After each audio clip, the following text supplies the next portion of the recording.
Welcome to NTD Newsroom. I'm Don Ma. Our stories today: the White House condemns the recent violence in LA, saying it's an attack on American culture and society.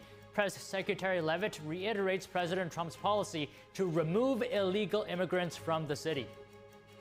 The Department of Justice charges 2 men for allegedly possessing Molotov cocktails during recent civil unrest in downtown Los Angeles. 2 others face charges for allegedly assaulting a federal officer. A federal appeals court in New York heard arguments today in President Trump's bid to erase his criminal conviction. Tech billionaire Elon Musk said he regrets recent posts about President Trump, saying they went too far. So where does their relationship stand now? And Austria is dealing with the aftermath of what appears to be the deadliest attack since the Second World War. What do we know about the gunman of yesterday's shooting and how the U.S. is responding?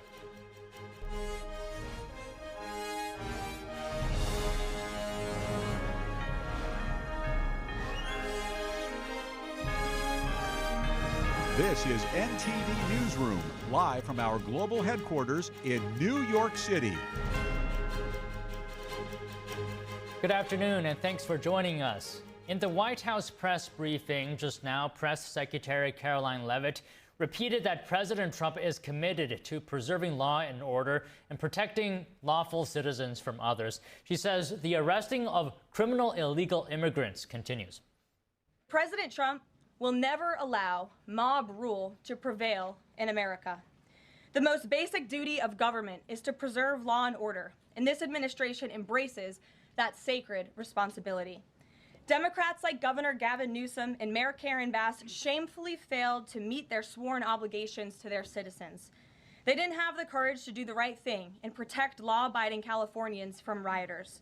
That's why President Trump deployed the National Guard and mobilized Marines to end the chaos and restore law and order. The mob violence is being stomped out. The criminals responsible will be swiftly brought to justice. And the Trump administration's operations to arrest illegal aliens are continuing unabated. Just take a look at some of the illegal monsters who were taken off the streets in Los Angeles in recent days.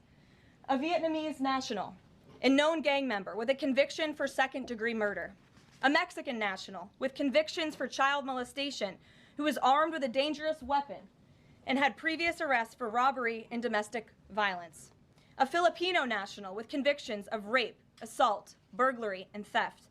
A Mexican national convicted of statutory rape, narcotics violations, and hit and run. A Nicaraguan national with convictions for domestic violence and hit and run, and a previous arrest for willful cruelty to a child. And an illegal alien from Mexico who was arrested after allegedly throwing a Molotov cocktail at law enforcement officers during the Paramount riots on Saturday. He is now being charged with attempted murder. Law-abiding American citizens do not want these public safety threats living in their communities. Leavitt also touched on the U.S.-China trade deal that was just reached after talks in London. She said China agreed to adhere to the Geneva Agreement terms for releasing critical minerals and magnets.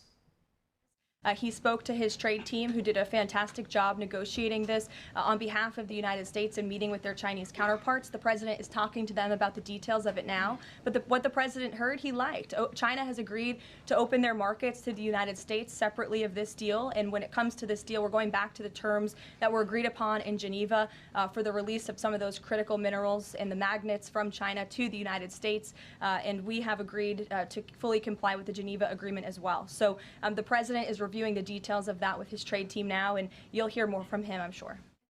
Meanwhile, circulating online videos show multiple stores in downtown LA being looted Monday night, with windows smashed at the Apple and Adidas stores and merchandise stolen.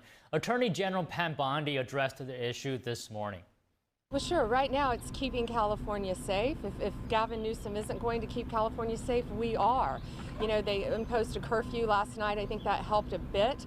But today, we wanted them to declare, they didn't declare an economic disaster out there with all of the businesses. Had they done that, Kelly Loeffler and the Small Business Association could have come in and helped, given federal aid to all of these businesses in California. We've been seeing on the news all of these drugstores getting robbed, getting looted. The Apple store just got raided. I mean, we're all watching this live on the news. And this isn't just looting to me. You think people just run in, take something, leave, and nothing happens? We're using the Hobbs Act. We are charging robbery to protect Californians under this. If you loot a store, we are going to charge you with robbery under the Hobbs Act, and you're looking at maximum 20 years in prison. But we're going to prosecute you for that. Right now in California, what we're doing is working. By bringing in the National Guard, by bringing in the Marines right now to back them up, to protect our federal buildings, to protect the highways, to protect the citizens. So right now in California, we're at a good point. We're not scared to go further. We're not frightened to do something else if we need to. The Department of Justice is prosecuting 2 individuals accused of possessing Molotov cocktails amid ongoing civil unrest in Los Angeles. The U.S. Attorney for the Central District of California detailed the charges today. The defendants charged in the complaints are accused of throwing Molotov cocktails at police officers and sheriff deputies who were called in to restore order after 2 demonstrations against federal immigration enforcement turned violent. As alleged in the complaints, these defendants, one in Paramount, the other in downtown Los Angeles, threw Molotov cocktails at police officers. Last Saturday, one defendant, Emiliano Galvez, hid behind a fence and threw the destructive device at a sheriff's deputy, then ran away. Deputies gave chase and arrested him. That's the video you actually see playing right there. The following day, a police officer apprehended the other defendant, Raki Quigui, after spotting him with a Molotov cocktail in his hand. Officers witnessed him throw the device in the air and then arrested him with a lighter in his right hand. I commend our prosecutors and our law enforcement partners for swiftly taking action against these individuals. Our community must be kept safe for peaceful protests and against thugs and criminals looking to start trouble. We expect more charges to be filed in the coming days and weeks. If you took part in these riots and were looking to cause trouble, we will come looking for you. The DOJ also charged 2 men accused of assaulting a federal officer at recent rallies in Santa Ana. Police arrested more than 20 people on the first night of curfew in downtown Los Angeles. Officers used crowd control projectiles to break up hundreds of protesters demonstrating against President Trump's illegal immigration crackdown. Some 2,000 National Guard soldiers are in the city, and about half of them have been protecting federal buildings and agents. The total number of U.S. military personnel mobilized in the Los Angeles area has grown to more than 4,000. Commander of Task Force 51, Major General Scott Sherman, is overseeing the operation. So with our orders directed by the President, the Secretary of Defense has mobilized. Right now it's 4,700 personnel, so 4,000 from the California National Guard, 700 Marines. And our mission is to protect federal agencies, our federal partners, their personnel as they conduct their federal mission. So strictly for the protection of the federal personnel and the protection of the federal building, they're allowed to temporarily detain and wait for law enforcement to come and arrest them. They do not do any arrest. They're strictly there to detain, to wait for law enforcement to come and handle those demonstrators. Sherman said the Marines are trained to use their weapons for personal protection, but the rifles would not be loaded with live ammunition during the deployment. The general added that the Marines are taking a 2-day training course on how to handle civil disturbances. The deployment is the first time in decades that a state's National Guard has been activated without a request from its governor. California's Attorney General has filed a lawsuit challenging their presence. Now, Los Angeles isn't the only city seeing unrest. Protests have erupted in other cities, including Philadelphia, San Francisco, Seattle, and Chicago. Footage are showing demonstrators gathering in Atlanta, Washington, D.C., and New York, calling for unity in support of immigrants. In Austin, Texas, protesters gathered outside a federal building. Police say some individuals threw rocks, tossed scooters, and barricades into roads. Multiple arrests were made and 4 officers were injured. In Chicago, crowds flooded the streets and several confrontations were reported between demonstrators and police. Activists say more and larger demonstrations are planned nationwide this weekend. Counter-protests also occurred. In Los Angeles, one man wearing a red "Make America Great Again" hat exchanged heated words with protesters. Texas Governor Greg Abbott says the Texas National Guard will be deployed across the state to ensure law and order. Abbott says peaceful protest is legal, but harming people or property is not and will lead to arrest. The governor says National Guardsmen will use every tool and strategy to help law enforcement maintain order. The U.S. and China have struck a deal on trade at talks in London. President Trump confirmed today that the deal with China is done. He said on Truth Social that Beijing will supply magnets and rare earth minerals to the U.S. In return, the U.S. will allow Chinese students to attend American colleges and universities. He added, quote, "We are getting a total of 55% tariffs. China is getting 10%. Trump said the deal is subject to final approval by him and China's Communist Party leader Xi Jinping. Commerce Secretary Howard Lutnick spoke early this morning after 2 days of intense negotiations. So the idea is we're going to go back and speak to President Trump and make sure he approves it. They're going to go back and speak to President Xi and make sure he approves it. And if that is approved, we will then implement the framework that we have worked hard over these last 2 days. Lutnick said the new agreement put meat on the bones of the Geneva deal that had faltered over China's curbs on the export of critical rare earth minerals. Now Lutnick says those restrictions will be removed as a fundamental part of the new framework. He said that some recent US export restrictions would also be lifted. Chinese Vice Commerce Minister Li Chenggang also spoke to reporters. He confirmed that agreement had been reached and said both sides would now report back to national leaders. Markets gave the news a cautious welcome, with Asian stocks posting modest gains in Wednesday trade. Treasury Secretary Scott Bessent testified before the House Ways and Means Committee today. Bessent urged China to keep its promises from a recent trade deal made in Geneva. This came just hours after both sides agreed on a new plan to carry out the agreement. Dozens of countries have engaged the administration thus far with offers to improve their trade relations with the United States. This includes China. I have just returned in the middle of last night from successful negotiations in London with a Chinese delegation that will not only stabilize the economic relationship between our two economies, but make it more balanced. China has a singular opportunity to stabilize its economy by shifting away from excess production towards greater consumption. But the country needs to be a reliable partner in trade negotiations.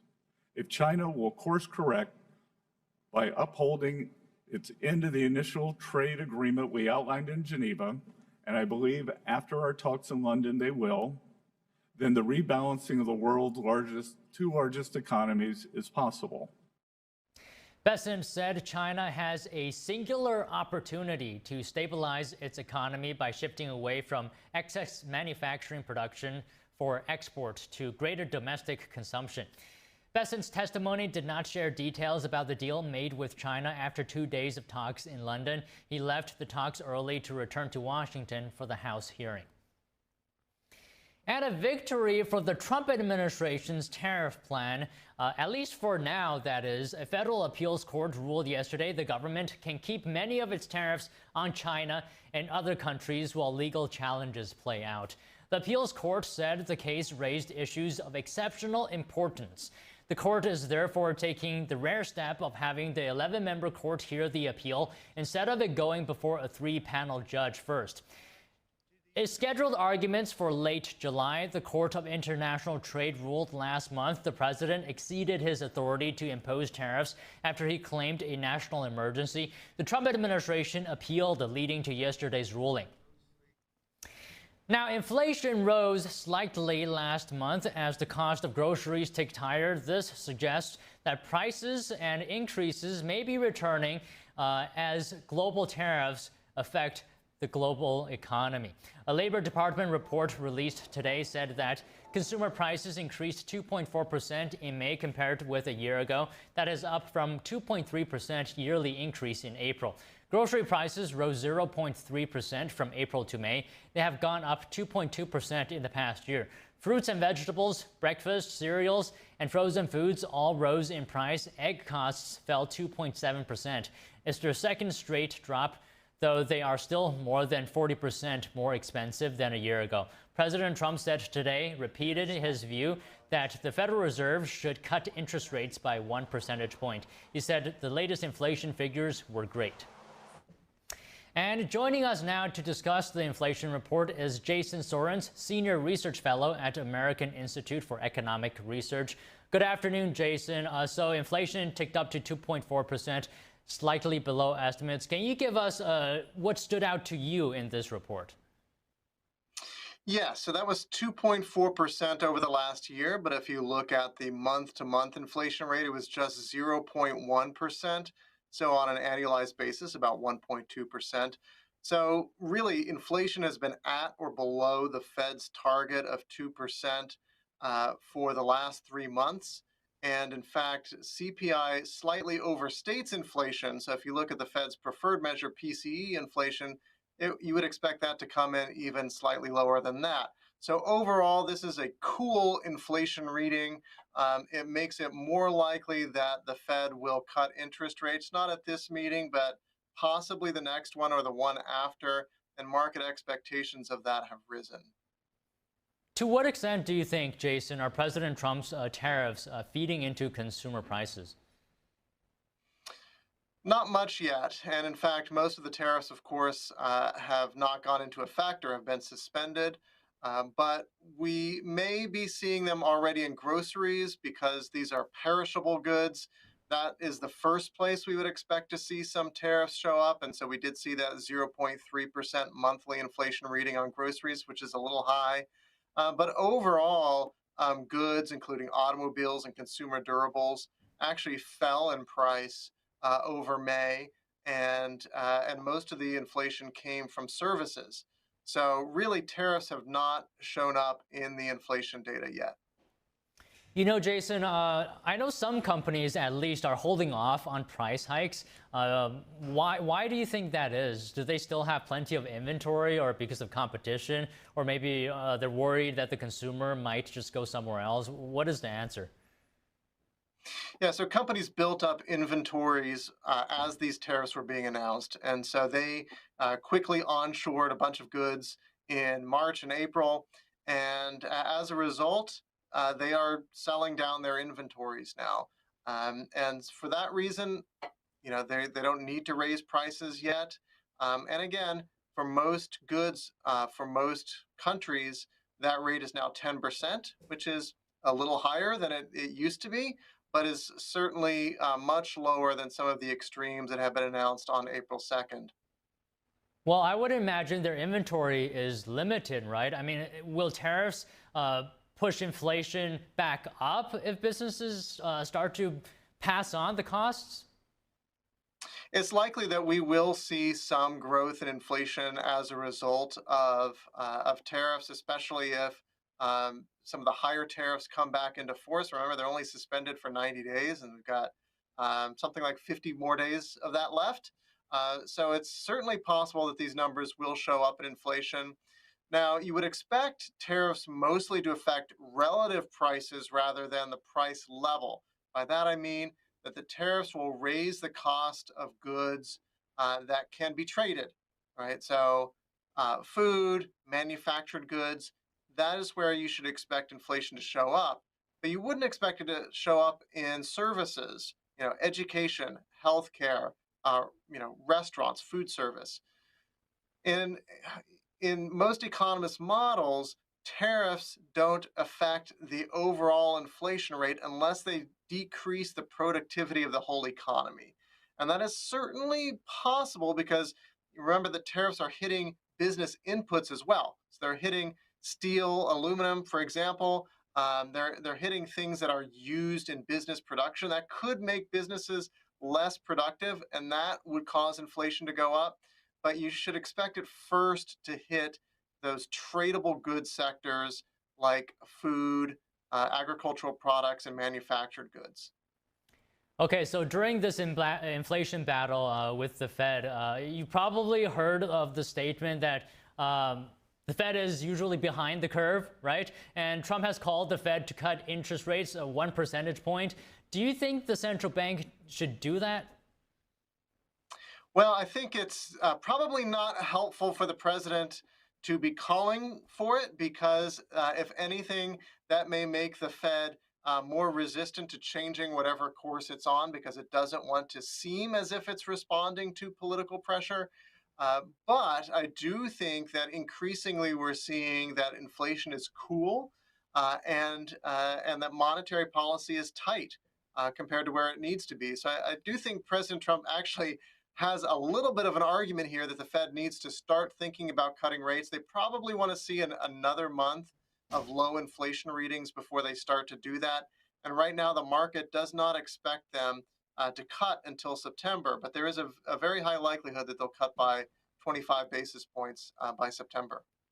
Okay, by your estimate, how likely is it that do you think the Fed will meet its dual mandate in the current environment? It's tough because if you see tariffs push up inflation at the same time that the labor market is cooling, that makes it really difficult for the Fed to keep unemployment low and keep inflation at 2%.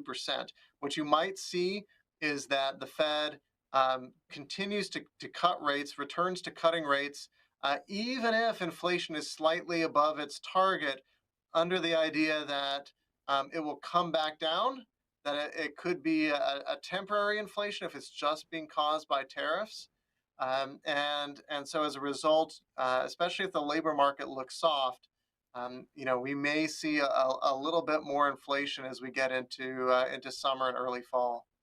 All right, I'll just ask you one more thing before we go here. Are we going to see an environment where inflation is still above target, but economically speaking, it's not so healthy? There's weakness in the economy?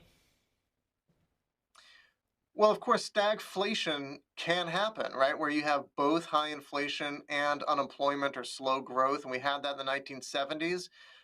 And typically that happens when you have what's called an adverse productivity shock, right?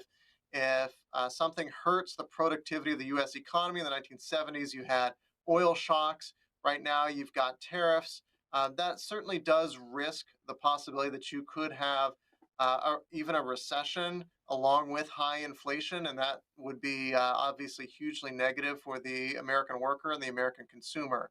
But at the same time, I think there are some real strengths in the U.S. economy right now.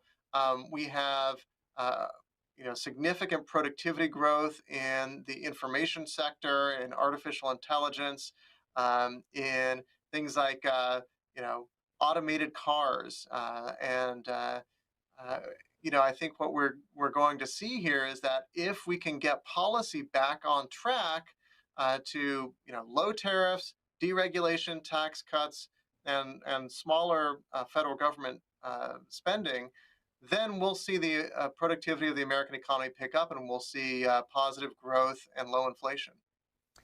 Well, all right, Jason, good to talk to you today. Thank you very much. Thanks for having me. Coming up, a federal appeals court in New York heard arguments today in President Trump's bid to erase his criminal conviction. That and more after the break.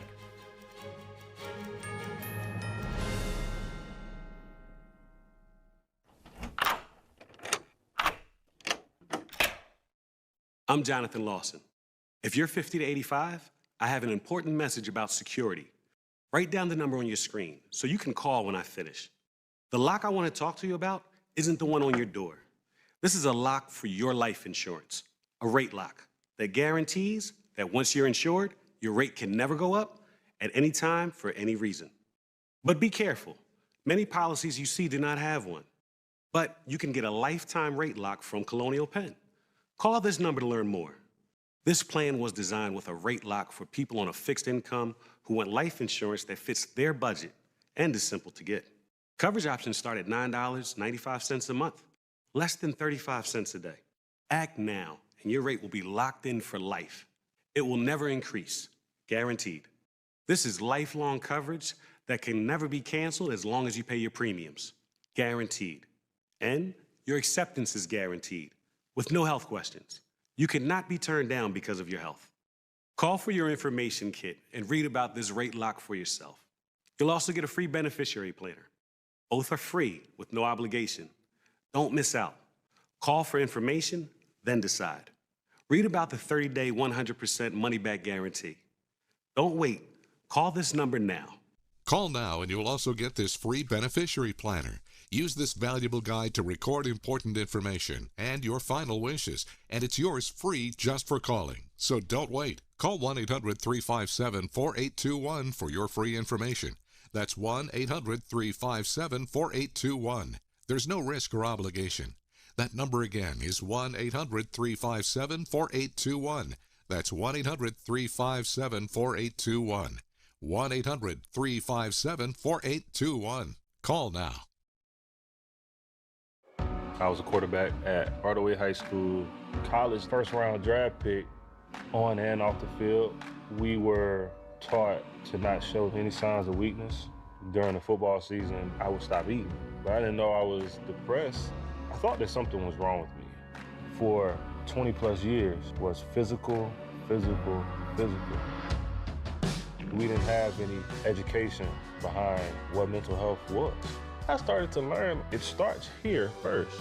If this is together, I'll be better as a father, as a man, and as a husband. Put the importance on your mental health. I'm not scared to talk about it anymore. The first tool is therapy. The second one is positive self-talk. And then journaling, putting your thoughts on paper. We have to redefine what being a strong man is and heal, love your mind.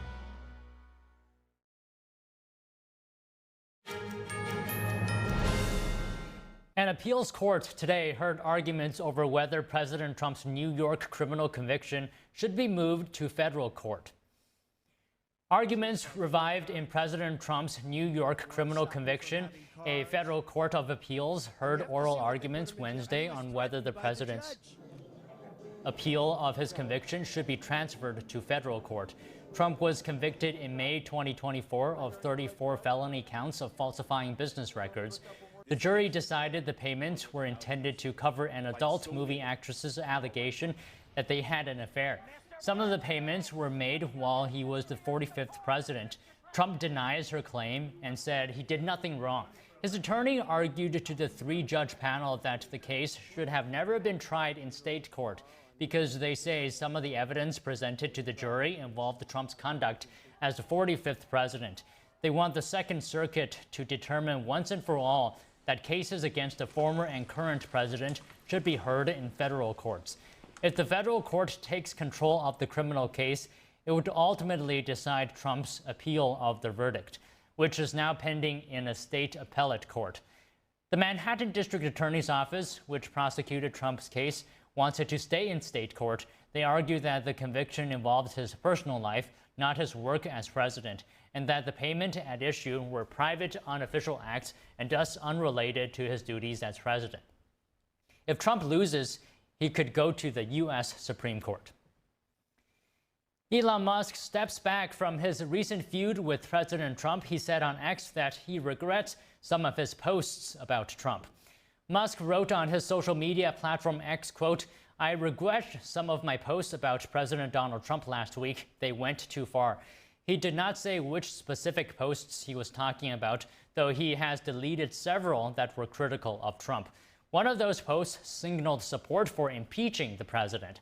Musk's relationship with Trump deteriorated in public fashion last week as the two men traded jabs on social media.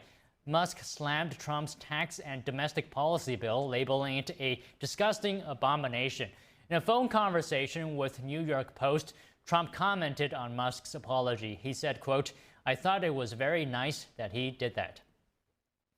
Immigration and Customs Enforcement agents raided a meat production plant in Omaha, Nebraska yesterday.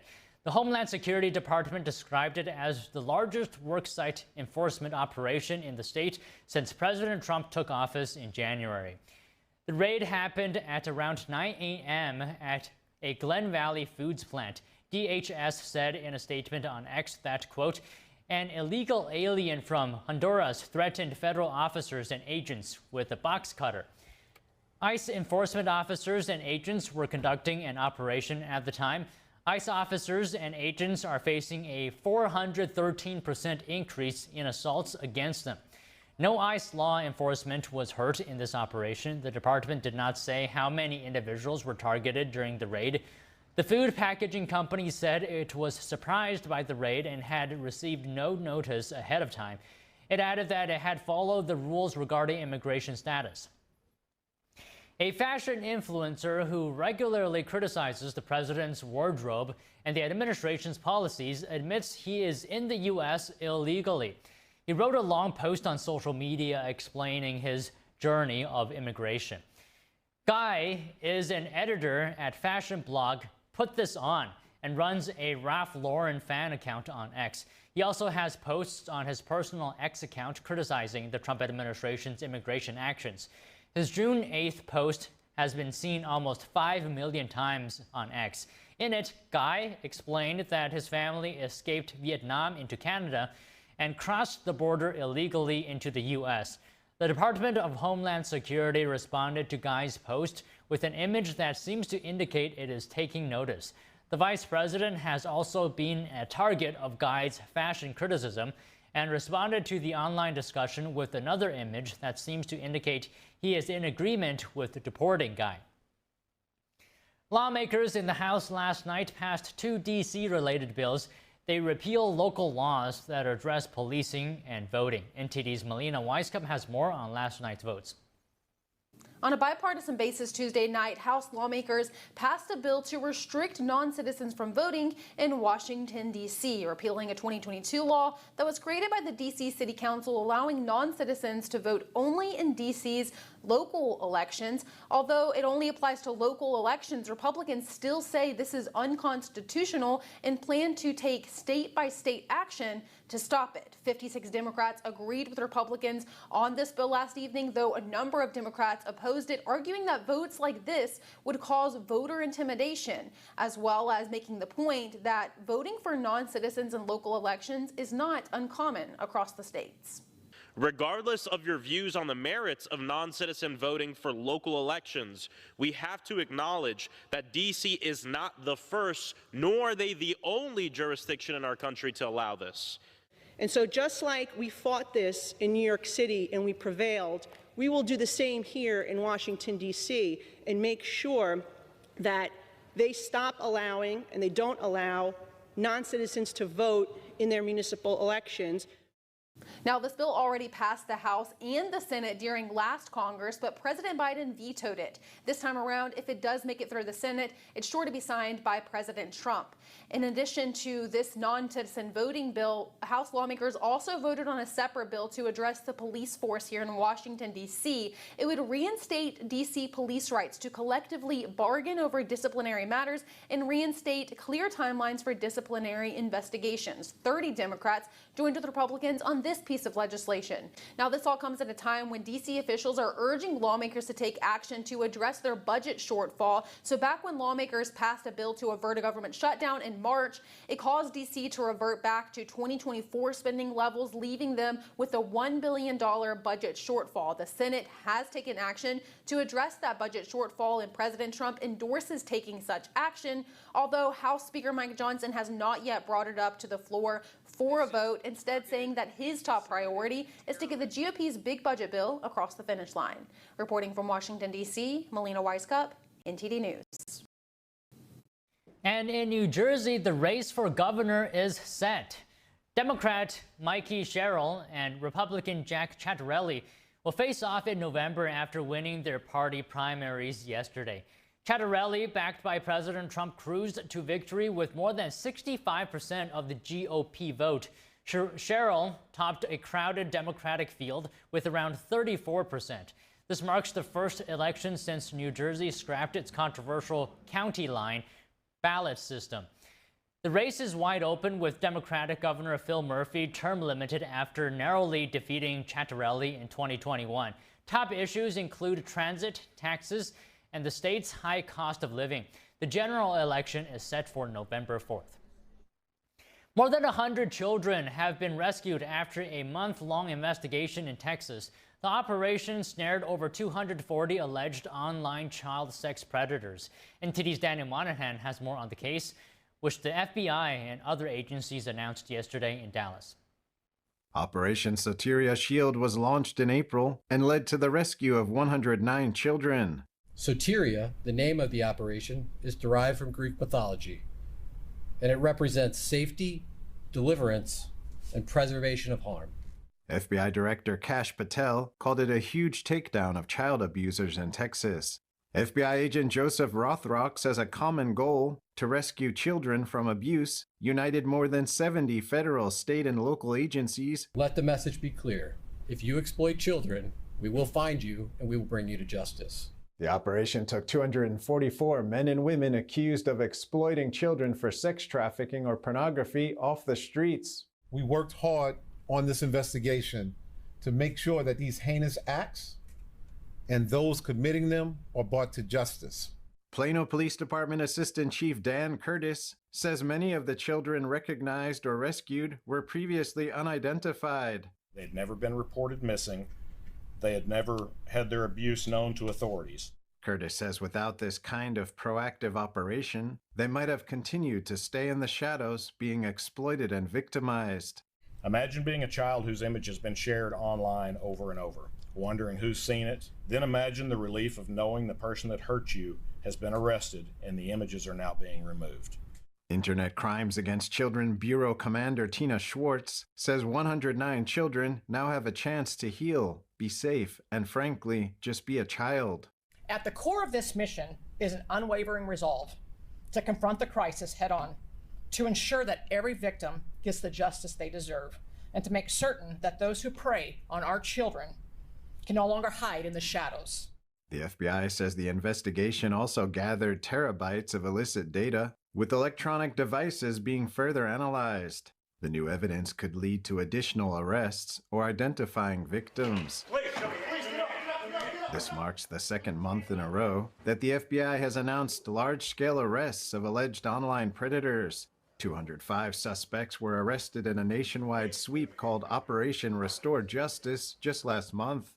FBI Director Kash Patel says such cases are high priority for President Trump's Justice Department. Daniel Monahan, NTD News. Health Secretary Robert F. Kennedy Jr. said yesterday that new Centers for Disease Control and Prevention vaccine panel members will be announced in the coming days. He has ordered the removal of all 17 members of the Advisory Committee on Immunization Practices. Kennedy said on social media platform X that the new members will not include people who strongly oppose vaccines. He said the new members will be highly credentialed physicians and scientists. They will make important public health decisions using evidence, objectivity, and common sense. Senator Bill Cassidy raised concerns after Kennedy removed the members of the advisory panel. He said on X that he feared the new members would be people who know nothing about vaccines except suspicion. He added, "I've just spoken with Secretary Kennedy, and I'll continue to talk with him to ensure this is not the case." The president of the American Medical Association criticized the decision, saying the removal of all 17 members undermines trust and upends a transparent process that has saved countless lives. Coming up, prospects for a U.S.-Iran nuclear deal could be fading. President Trump says he's losing confidence in Tehran's willingness to limit uranium enrichment. That and more after the break.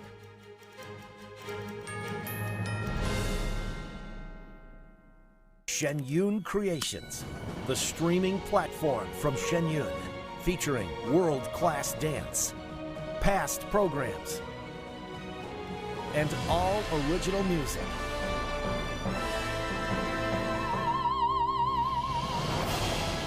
Masterclasses, behind the scenes, comedy, and more. Explore shenyuncreations.com.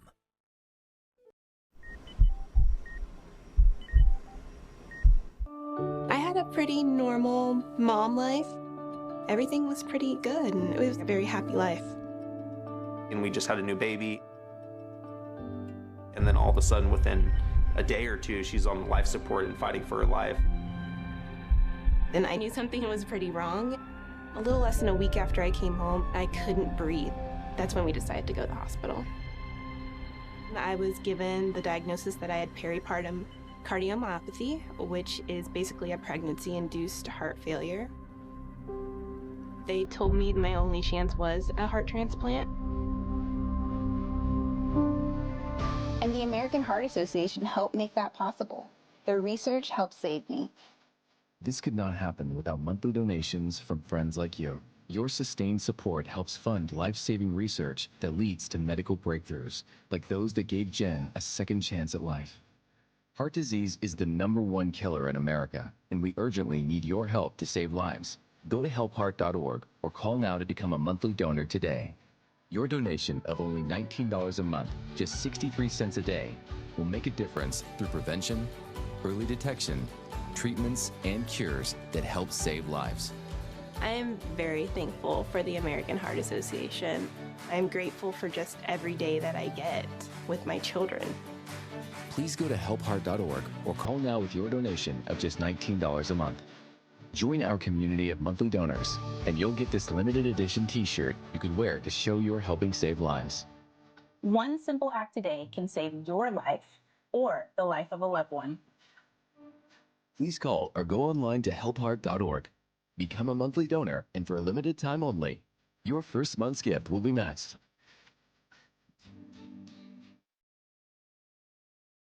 Discover the ancient secret to vitality and longevity with Puretang Black Ginseng. Crafted from premium 6-year-old Korean ginseng, each root is carefully nurtured for over 2,260 days, undergoing a traditional 9-round handcrafted process of steaming and drying to unlock full potency and absorption.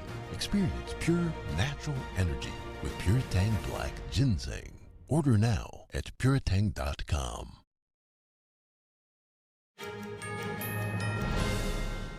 President Trump is now reviewing the details of a trade framework between the U.S. and China, as his final approval for a potential deal is still pending. The White House also doubles down on President Trump's move to send troops to Los Angeles, vowing to restore order while protecting First Amendment rights.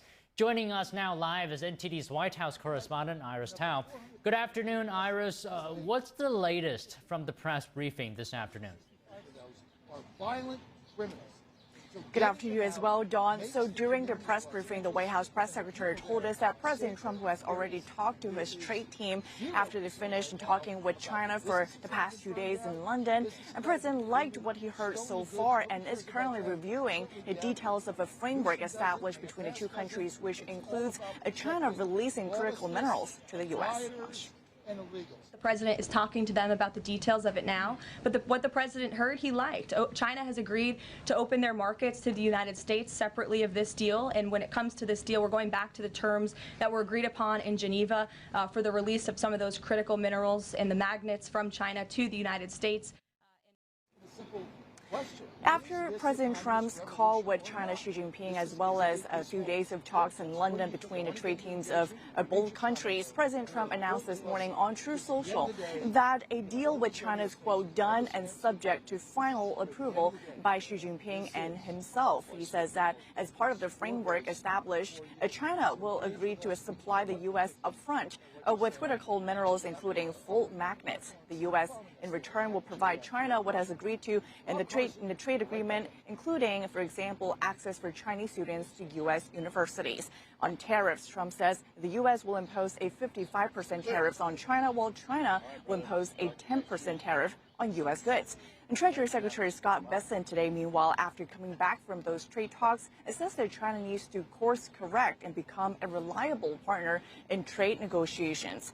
Remember that President Trump just about a week or so ago said that China has totally violated the trade agreement agreed to with the U.S. in Geneva by not allowing rare earth minerals to be flown to the U.S. with less restrictions. So it remains to be seen, though, if China this time around will keep their word. Back to you. And Iris, switching gears a little bit here. So riots and protests from Los Angeles has spread to other U.S. cities in recent days, with dozens of arrests Tuesday. What's the White House saying about that? Right, so protests now have spread beyond just Los Angeles and now have gone to cities like Chicago, New York, even in Texas. And Texas Governor Greg Abbott has said that he will activate the National Guard to respond to the protests in his state. The White House press secretary today, meanwhile, sending a stern warning to protesters in other parts of the country and saying that any lawlessness would only strengthen the administration's resolve to respond. Watch. And let this be an unequivocal message to left-wing radicals in other parts of the country who are thinking about copycatting the violence in an effort to stop this administration's mass deportation efforts. You will not succeed. Any lawlessness will only strengthen this president's resolve to defend the majority of Americans who want to live their lives peacefully, free from the fear of violent, criminal, illegal aliens. President Trump has deployed hundreds of active duty Marines as well as around 4,000 National Guard troops to Los Angeles, and that's despite pushback from Democratic leaders such as, for example, California Governor Gavin Newsom, who has sued the Trump administration, accusing it of overreach. Chicago Mayor today also called Trump a, quote, authoritarian, accusing the administration of trying to, quote, repress all protests. The White House, meanwhile, today, though, pushing back, saying that President Trump apparently supports peaceful protests, though condemn violent ones. Watch. The president absolutely supports peaceful protests. He supports the First Amendment. He supports the right of Americans to make their voices heard. He does not support violence of any kind. He does not support assaulting law enforcement officers. So if there were peaceful protests on Saturday for the military parade, President Trump would allow that? Of course the president supports peaceful protests. What a stupid question. And the White House today said that they have now arrested nearly 400 illegal immigrants since the protests in Los Angeles turned violent last Friday. Among them, there were criminals, including those who have criminal histories like rape as well as burglary. Meanwhile, the president, though, says that if protests spread to this weekend's military parade right here in Washington, D.C., they will be met with, quote, heavy force. Back to you. All right, Iris, thank you. Turning to the Middle East, President Trump says he is less confident that Iran will agree to stop uranium enrichment in a nuclear deal. Trump made the comments in a Pod Force One podcast recorded on Monday and released today. The president has been seeking a new nuclear deal to place limits on Iran's nuclear activities. He has threatened Iran or Tehran with bombing if no agreement is reached. Trump says the Iranians seem to be using delaying tactics. Trump repeated that the U.S. would not allow Iran to have a nuclear weapon, whether or not a deal is reached. Meanwhile, Iran's defense minister said today that if conflict arises with the United States, Iran will strike American bases in the region. And House Speaker Mike Johnson will head to Israel soon. Johnson said today he will address the Israeli parliament on June 22nd. Johnson said that the ties of the U.S. and Israel run deeper than military partnerships and trade agreements, and called the address one of the highest honors of his life. Meanwhile, Israel's parliament is set for a key vote to dissolve itself amid a crisis over military conscription. The move could trigger early elections, which polls suggest Prime Minister Netanyahu would lose. And in more news, Australia, Britain, Canada, New Zealand, and Norway yesterday imposed sanctions on a pair of Israeli cabinet ministers, accusing them of repeatedly inciting violence against Palestinians in the West Bank. Israel called the action outrageous. The U.S. and Russia have been working to improve their ties again. The war in Ukraine triggered the biggest confrontation between Moscow and the West since the Cold War. The Russian ambassador claims that improving ties is being slowed by anti-Russian lawmakers in the U.S. Congress. He added that the recovery of American-Russian relations is still a long way off. A Kremlin spokesperson also says that he doesn't expect the next talks to bring quick results. He says that's because there are a lot of blockages in bilateral relations. Ukraine reports bringing home the bodies of more than 1,200 soldiers killed in the war with Russia. Moscow, meanwhile, says Ukraine returned the bodies of 27 Russian soldiers. Kyiv and Moscow reached an agreement at their most recent talks last week. The two sides are scheduled to exchange hundreds of prisoners from various categories, as well as the bodies of soldiers who passed away. If completed, it would be the largest prisoner swap since the start of the war. Today marked the third round of exchanges. Russia says the two sides will begin exchanging seriously wounded prisoners of war tomorrow.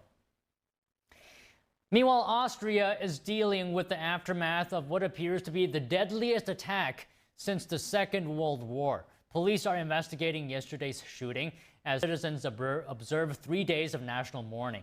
NTD's international correspondent Arian Pasdar has the latest. But all of Austria is shocked by the event of yesterday. Austrian President Alexander Van der Bellen says the nation is still in shock on Wednesday, 1 day after a gunman killed 10 people. The perpetrator opened fire in his former high school in Graz, Austria's second largest city. The gunman's rampage ended after he committed suicide, but not before taking the lives of the 10 victims in the school. The city is now dealing with the aftermath of the shock. We say that Graz is like a village. Every time you are out, you meet people you know. There's a high chance that, with such an attack, you know people who are affected. He added that the high school also offers internships, which many aspiring teachers from Graz were completing. Now, Austrian police say they were able to immediately start the investigations right after the shooting took place. And according to police, 9 of the 10 victims were students between the ages of 15 and 17, and 1 female teacher also passed away. Now, police also say that the assailant left behind a suicide note and also a pipe bomb. There was a suicide note both in digital form via video message and in handwritten form. We were also able to find and secure a pipe bomb. The officer added that the pipe bomb was not functioning. The U.S. Embassy in Vienna took to Twitter on Wednesday, posting this picture with the caption, "The U.S. Embassy in Vienna's flag will fly at half-mast to remember the victims of the school shooting." Arian Pasdar, NTD News. Coming up, President Trump is set to attend his first performance at the Kennedy Center. Big donors will get some special perks. That and more after the break.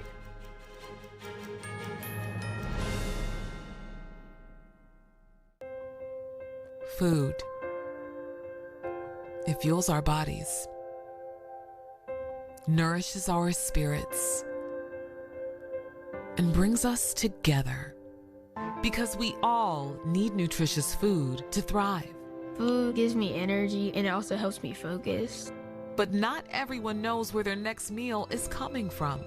And 1 in 7 people in America face hunger. It's tougher than ever for too many of us. But the simple truth is, ending hunger is possible, and it starts with you. Call or go online to helpfeedingamerica.org and give $19 a month, just 63 cents a day, to help families in your community facing hunger. Feeding America works from coast to coast with partner food banks, food pantries, and meal programs. Your monthly gift delivers food where it's needed most, puts fresh food on the table, and helps kids have healthy meals all year round, even when school is out. You can see the difference with the kids when they're full. Food is everything. Please call the number on your screen or go online to helpfeedingamerica.org. Give $19 a month. Your first gift can double an impact. And we'll send you this free canvas grocery bag as a reminder of how you're helping to end hunger for good. When it comes down to it, it's about taking care of your family first and the loved ones that you need to provide for. Food donations help me tremendously, and I'm very grateful for the food bank. I have hope. The simple truth is, ending hunger in America is possible. You can help make it happen. The need is urgent. Call or go online now to helpfeedingamerica.org, and your gift can double in impact. When I arrived in the U.S. at 19, I struggled to find job opportunities without a high school diploma. My name is Ariel, and my entire life changed when I took a chance and I got my high school diploma at age 22. Everything I have, my education, my career, my marriage, I owe to the Adult Literacy Center and my teachers. They were with me every step of the way, helping with my English and math, making sure I pushed through all the challenges.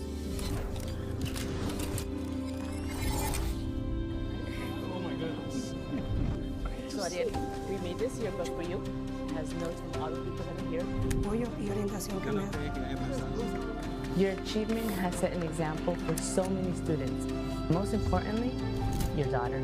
Education was the key that unlocked all my opportunities. When you graduate, they graduate. Visit finishyourdiploma.org to find free and supportive adult education centers near you.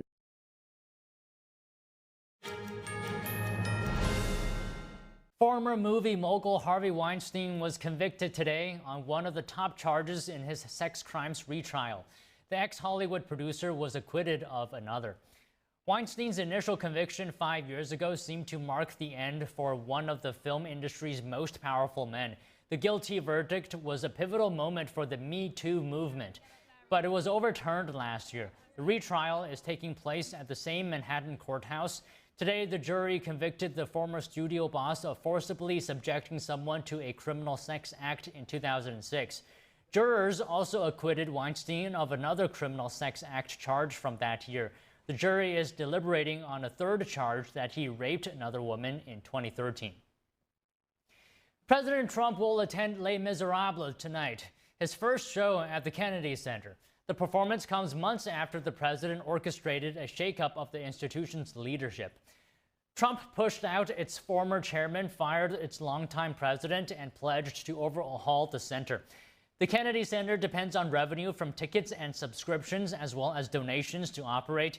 First Lady Melania Trump and Vice President J.D. Vance will also attend tonight's performance. Trump will sit in the presidential box overlooking center stage in the 2,300-seat theater. Donors who pay $100,000 to $2 million will get to attend a reception before the show and receive a photo with the president. Coming up, a new report warns that tablets and e-learning devices may be harming more than helping children in school. Stay with us.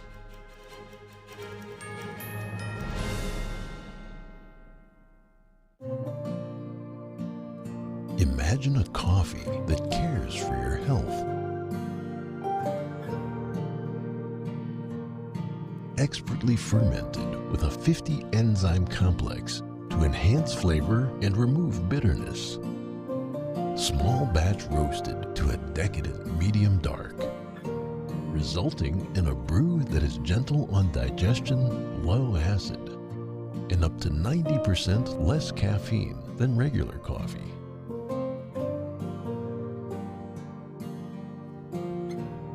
Try America's first enzyme fermented coffee today.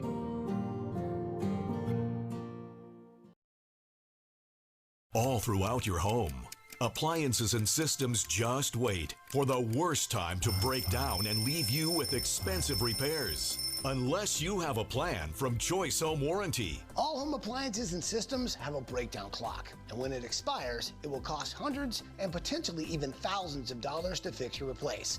That's why every homeowner should have a plan with Choice Home Warranty, like I do. For a low monthly fee, a Choice Home Warranty plan will cover your heating, air conditioning, plumbing, appliances, and more. Don't let an unexpected repair wreck your budget. With Choice Home Warranty, that covered repair is fixed or replaced for you. Choice Home Warranty has been a great company to work with, and they've taken care of us. I would suggest anybody who lives in a home not to be in a home without him. Avoid the ticking clock of home appliances and systems breaking down with a plan from Choice Home Warranty. Call now to get your first month free. Call in the next 10 minutes and we'll give you $120 off your first year of coverage. That's $200 in total savings. With a nationwide network of over 25,000 technicians, I don't worry about how my next breakdown will be handled. With a click of a button, my claim is filed, and Choice Home Warranty starts the clock. They do the legwork, hiring the right technician and handling the cost of covered repairs and replacements. And check this out. For a limited time, you can get 1 month of coverage free. Did you hear me? Free. You can't beat that deal with a sledgehammer. But hurry, this offer is ticking away. Once the clock hits 0, poof, it's gone. Don't fear the breakdown clock. Get a plan from Choice Home Warranty and get round-the-clock money-saving protection you can count on. Call in the next 10 minutes and we'll give you $120 off your first year of coverage, plus get your first month free. This offer won't last.